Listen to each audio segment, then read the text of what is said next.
Hello guys, welcome back to Photographics Academy. So today we're going to be retouching this particular portrait here using Kumoo, and trust me, it's going to come out really nice.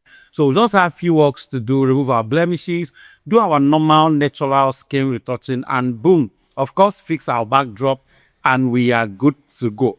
So first thing I want to do in this image is to warm up her skin tone just slightly, a little bit of my white balance like this, and maybe a little bit of the magenta, right? So that make it look a bit more natural. Just very little adjustment here. There we go. Of course, we can bring it down later if we wish to. So moving forward, the next thing I'll do is take care of these blemishes. So I'll remove the ones on her face, the ones on her body blemishes, and of course, maybe the matte a little so that the highlight on her nose will come down slightly.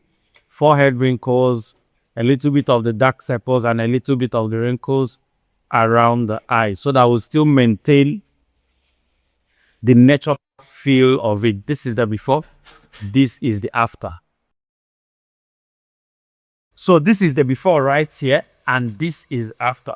So moving forward, what I'm going to do is I'll go straight into my retouching proper, right? Of course, if you want to remove these lines around her face, these ones over here, sometimes if you are being heavy retouching, you might want to, remove the smile line and the cheek line so that get that very smooth look.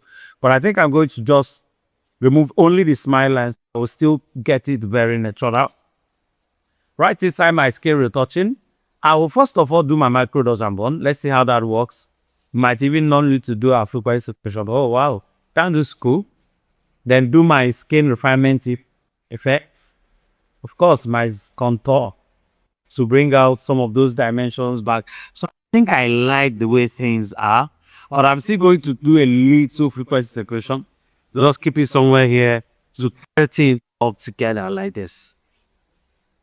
Beautiful. Then I'll come down to the body area.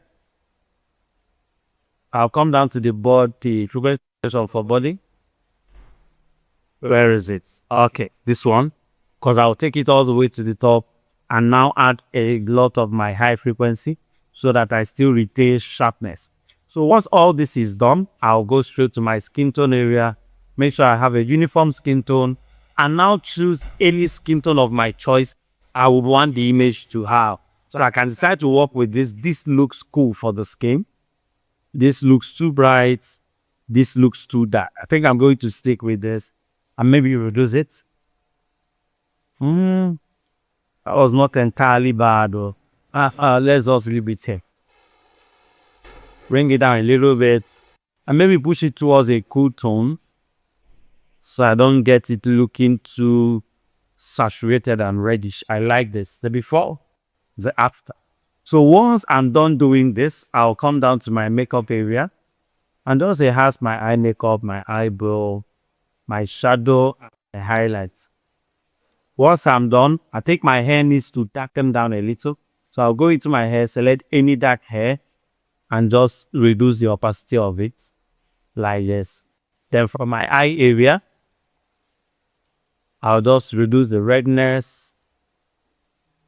Of course, you can go into your mask, click on local person plus eye scalera, and just reduce the saturation right there.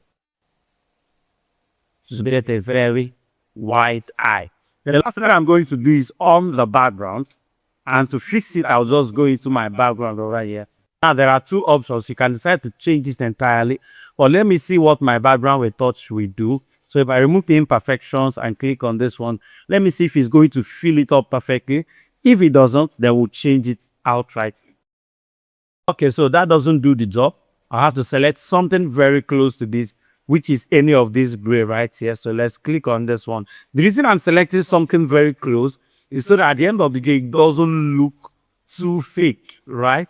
If you put a color that doesn't match the lightening on the background already, it's going to look fake at the end of it. For example, if I put this blue, you see it's looking fake, it's hiding the image, and it's not working. But if I use any of this, you could see even this one is hiding it a bit, but this one brought out the image quite a lot. So using this background, I want to go back to my skin and increase the brightness and the tone of my skin tone. And yeah, good to go, guys. Let me show you the overall before and after. So if I put it together like this is what we'll have for, and this is the retouching we are able to achieve in few minutes. Thank you so much for watching this amazing video. Do make sure to subscribe to our YouTube channel, and if you subscribe, click on the notification bell to get notified every single time we drop a new video. Until then, see you on the next one.